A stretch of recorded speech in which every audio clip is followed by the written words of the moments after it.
Tweet में निशाना साधते हुए कांग्रेस नेता रणदीप सुरजेवाला ने कहा कि अधिकारियों ने आगाह किया था कि अगर सिग्नल सिस्टम की निगरानी या उन्हें दुरुस्त नहीं किया गया तो इससे दुर्घटनाएं हो सकती है। बावजूद इसके रेल मंत्री और रेल मंत्रालय शांत क्यों रहा? उन्होंने क्यों लापरवाही दिखाई? क्या थे कांग्रेस के 9 सवाल? देखते रिपोर्ट अंदर की बात में। कांग्रेस नेता रणदीप सुरजेवाला ने पीएम मोदी से बालासोर ट्रेन हादसे को लेकर 9 सवाल पूछे हैं। सुरजेवाला ने अश्विनी वैष्णव के इस्तीफे की मांग की है। एक इंटरव्यू में उन्होंने रेल मंत्री से पूछा कि आखिर सिग्नल सिस्टम के बारे में दी गई चेतावनी पर उन्होंने लापरवाही क्यों दिखाई। अधिकारियों ने फरवरी में एक रिपोर्ट सौंपी थी, जिसमें उन्होंने रेलवे के इंटरलॉकिंग विफलता को लेकर आगाह किया था। सुरजेवाला ने कहा कि क्या यह सच है कि रेल मंत्री सुरक्षा से ज्यादा प्रधानमंत्री की छवि सुधारने और उनकी मार्केटिंग करने में व्यस्त थे? क्या रेल मंत्री यात्रिकों की सुरक्षा सुनिश्चित करने की बजाय पीएम से वंदे भारत को हरी झंडी दिखाने और रेलवे स्टेशन के नवीनीकरण में व्यस्त थे? उन्होंने कहा कि क्या रेल मंत्री राजस्व बढ़ाने में व्यस्त थे? क्या इसी वजह से रेल मंत्री ने 2 जून को होने वाले रेल सुरक्षा के चिंतन शिविर को छोड़ा, क्योंकि उनका ध्यान वंदे भारत लॉन्च करने पर था? ओडिशा के बालासोर के बहनागा बाजार में शुक्रवार को हुए रेल हादसे में जान गंवाने वालों की संख्या बढ़कर 288 तक पहुंच गई है। 1175 घायलों को अस्पताल में भर्ती किया गया और 382 का इलाज चल रहा है। Bureau report. रेल मंत्री अश्विनी वैष्णव ने कहा कि ओडिशा में बालासोर में भयानक ट्रिपल ट्रेन टक्कर, जिसमें 288 लोगों की जान चली गई और 1000 से अधिक लोग घायल हुए। मूल कारण की पहचान कर ली गई है और जल्दी एक रिपोर्ट में इसका खुलासा किया जाएगा। क्या हादसे के पीछे अब निचले स्तर के सरकारी कर्मियों को निशाना बनाया जाएगा? देखते रिपोर्ट अंदर की बात में। ओडिशा ट्रेन रेल हादसे में निचले स्तर के कर्मचारियों को बलि का बकरा बनाने के कदम के खिलाफ रेलवे यूनियनों ने हथियार उठा लिए हैं।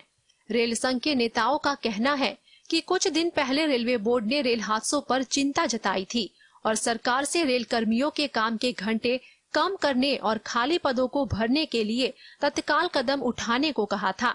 सरकार ने इस पर कोई कार्यवाही नहीं की और अब हादसा होने पर कर्मचारियों को बलि का बकरा बनाने की रणनीति पर काम चल रहा है। सरकार अपनी नाकामी का ठिकरा कर्मचारियों पर फोड़ना चाहती है। रेल संघ के नेताओं का कहना है कि रेल विभाग में कर्मचारियों की कमी ने रेल चालकों को उनकी शिफ्ट के घंटों से अधिक समय तक काम करने के लिए मजबूर किया है। इससे उन्हें पर्याप्त आराम नहीं मिल पाता और दुर्घटनाएं बढ़ जाती है। नियमों के मुताबिक किसी भी परिस्थिति में काम के 12 घंटे से ज्यादा नहीं होने चाहिए, लेकिन ज्यादातर ड्राइवर 16 घंटे काम करते हैं। Bureau report, GSTV। गुजरात छोड़कर लौटने से पहले बाबा बागेश्वर धाम के धीरेन्द्र शास्त्री ने बड़ोदरा में पानीपुरी का स्वाद चखा। उन्होंने अपना वाहन सड़क पर रोक लिया और पानीपुरी खा ली। इस बीच उनके भक्तों की तस्वीर और वीडियो लेने के लिए भी भीड़ उमड़ पड़ी। क्या बाबा बागेश्वर पानीपुरी खाने के शौकीन है? देखते स्पेशल रिपोर्ट अंदर की बात में। गुजरात के बड़ौदा में बागेश्वर धाम के धीरेन्द्र शास्त्री का दिव्य दरबार लग रहा था। पंडित धीरेन्द्र शास्त्री के दिव्य दरबार में हजारों की संख्या में लोग उमटे। धीरेन्द्र शास्त्री जीप में बैठकर दिव्य दरबार तक पहुंचे थे। इस दौरान धीरेन्द्र शास्त्री ने वडोदरा में पानी पूरी का टेस्ट लिया। जब वे लक्ष्मी नारायण रिजोर्ट से आजवा रोड पर जा रहे थे, रास्ते में अचानक उनकी कार पानी पूरी खाने के लिए रोकी गई। वडोदरा में बाबा बागेश्वर ने पानी पूरी का लुत्फ उठाया। सोशल मीडिया पर एक वीडियो वायरल हुआ है, जिसमें बाबा बागेश्वर के धीरेन्द्र शास्त्री ने दिव्य दरबार में जाने से पहले पानी पूरी का लुत्फ उठाया। धीरेन्द्र शास्त्री ने सार्वजनिक सड़क पर कार पार्क करके पानी पूरी का आनंद लेने के दृश्य सामने आए हैं। सन फार्मा रोड पर कार पार्क कर पानी पूरी का लुत्फ उठाया। इधर से निकले थे, उनकी रैली निकल रही थी और महाराज खड़े हुए तैयारी में, बोले पानी पूरी खिलाओ, तो हमने उनको पानी पूरी खिलाया। आपको कैसा लगा? बहुत अच्छा आनंद आया। महाराज ने हमारे हाथ से पानी पूरी खाया, बहुत अच्छा लगा।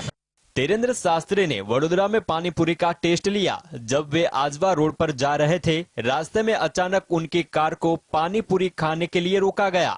लोग बागेश्वर शास्त्री की तस्वीर और वीडियो बनाते नजर आए। इस दौरान भीड़ पर पुलिस भी नजर रख रही थी। Bureau report, GST। Rahul Gandhi अपने अमेरिका दौरे पर लगातार केंद्र की भाजपा सरकार को निशाने पर ले रहे हैं। अब अपने ताजा बयान में राहुल गांधी ने क्या किया भाजपा पर हमला, देखते हैं रिपोर्ट अंदर की बात में। राहुल गांधी अपने अमेरिका दौरे पर लगातार केंद्र की भाजपा सरकार को निशाने पर ले रहे हैं। अब अपने ताजा बयान में राहुल गांधी ने कहा कि कर्नाटक में जिस तरह से कांग्रेस पार्टी ने भाजपा को धूल चटाई है, उसी तरह से तेलंगाना और अन्य राज्यों में भी कांग्रेस भाजपा को हराएगी। राहुल गांधी ने कहा कि न सिर्फ कांग्रेस पार्टी बल्कि देश के लोग भाजपा की नफरत भरी विचारधारा को हराएंगे। राहुल गांधी ने कहा कि यहाँ सिर्फ कांग्रेस पार्टी नहीं है जो भाजपा को हराएगी, बल्कि ये भारत के लोग हैं, मध्य प्रदेश के लोग हैं, तेलंगाना, राजस्थान और छत्तीसगढ़ के लोग हैं जो भाजपा को हराएंगे। भारत समझ चुका है कि जिस तरह से भाजपा समाज में नफरत बढ़ा रही है, उससे देश आगे नहीं बढ़ सकता है। राहुल गांधी ने 2024 में लोकसभा चुनाव में भी जीत दर्ज करने का दावा किया। वॉशिंगटन और सैन फ्रांसिस्को के बाद राहुल गांधी न्यूयॉर्क पहुंचे, जहां शनिवार को इंडियन ओवरसीज कांग्रेस यूएस द्वारा आयोजित कार्यक्रम में राहुल गांधी ने कहा कि हमने कर्नाटक में यह करके दिखाया है कि हम भाजपा को हरा सके हैं। Bureau report, GSTV। आजमगढ़ दौरे पर पहुंचे सपा अध्यक्ष अखिलेश यादव ने कहा कि हमारी संस्कृति मिलीजुली है, हम मिलकर रहे, हमारी परंपरा एक दूसरे से जुड़ी हुई है। यह लोग केवल नफरत की राजनीति कर रहे हैं। अखिलेश यादव ने योगी सरकार पर उठाए सवाल, देखते रिपोर्ट अंदर की बात में। समाजवादी पार्टी के राष्ट्रीय अध्यक्ष अखिलेश यादव आजमगढ़ दौरे पर पहुंचे। इस दौरान सपा मुखिया ने बीजेपी पर जमकर निशाना साधा और योगी सरकार पर सवाल खड़े किए। मीडिया से बात करते हुए सपा मुखिया अखिलेश यादव ने कहा कि बीजेपी को 100 खून माफ है, वहीं अगर कोई गरीब, पिछड़ा, समाजवादी या मुसलमान होता तो बुलडोजर चल जाएगा। ये रणनीति है इनकी। बीजेपी के लोग कुछ भी करे, उनके खिलाफ कुछ नहीं होता है। इसके साथ ही सपा अध्यक्ष ने कहा कि हमारी संस्कृति मिलीजुली है, हम मिलकर रहे हैं, हमारी परंपरा एक दूसरे से जुड़ी हुई है। यह लोग केवल नफरत की राजनीति कर रहे हैं। बीजेपी को 100 खून माफ है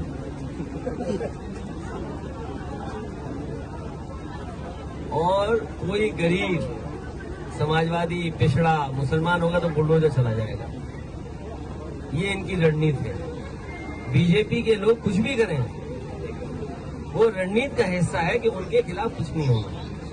वही गठबंधन के सवाल को लेकर पूर्व सीएम अखिलेश यादव ने कहा कि यही राय बन रही है कि सभी दलों के बीच में कि जो दल यहां मजबूत है उसके नेतृत्व में चुनाव लड़ा जाए और उसी नेतृत्व को आगे करके अन्य दलों को जोड़ा जाए। हाल ही में सपा अध्यक्ष ने पहलवानों के मुद्दे पर ट्वीट पर लिखा था, भाजपा के काल में अंतर्राष्ट्रीय स्तर पर दमन, शोषण, उत्पीड़न की खबरें छपने की वजह से पूरी दुनिया में देश की छवि खराब हो रही है। Bureau report, GSTV। Shahrukh Khan एक परफेक्ट पिता है और वह हर बार ये बात साबित कर देते हैं। अब शाहरुख खान बेटे आर्यन खान को सपोर्ट करने के लिए उनकी वेब सीरीज के सेट पर पहुंचे। उन्होंने बेटे को सरप्राइज दिया और उनका हौसला बढ़ाया। आखिर कब और कैसे अचानक आर्यन खान से सेट पर पहुंचे किंग खान, देखते हैं बॉलीवुड रिपोर्ट अंदर की बात में। बॉलीवुड के बादशाह शाहरुख खान ने अपनी करियर में खूब बुलंदियां छुई है।